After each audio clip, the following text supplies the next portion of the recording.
রকমারি রান্নায় চলে এলাম আমরা।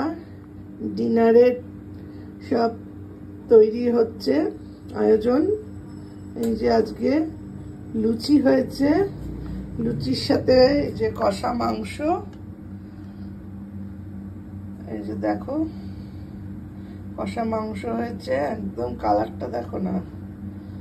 তার সাথে আরো অনেক কিছু আয়োজন হয়েছে। এই যে এটা হচ্ছে ভাজা পিঠে হবে কিছুটা, আর হবে কিছুটা দুধ পুলি। এই যে দুধ পুলি চুষিও কাটা হয়ে গেছে, দুধ জাল হচ্ছে।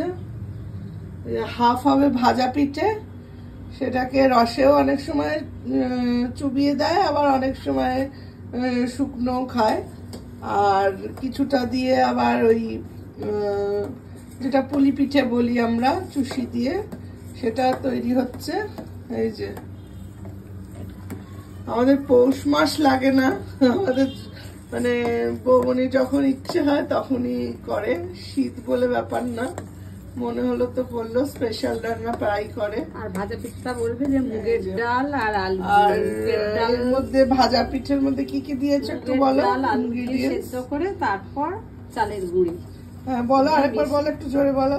মুগের ডাল, মুগের ডালটাকে ভেজে নিয়ে তার সঙ্গে আলু একসঙ্গে সেদ্ধ করতে হয়, করে নিয়ে তারপর হচ্ছে চালটা দিয়ে ওটা মেখে নিতে হয়, চালের গুঁড়ি দিয়ে ওটাকে মেখে নিতে হয়, নুন মিষ্টি দিয়ে ভাজা মশলা দিয়ে। ওটা ড্রাইও খায় অনেক সময়, আবার রসে চুবিয়েও খায়।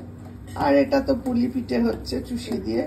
এইসব আগে নারকেলের পুর দিয়ে করে রেখেছে, তারপরে এই দুধ জাল দেওয়া হচ্ছে, দুধের সাথে দুটো মিক্সড করে খাওয়া হবে। আজকে এটা হলো ডিনারের পার্ট, আবার আমরা কাল সকালে আসবো।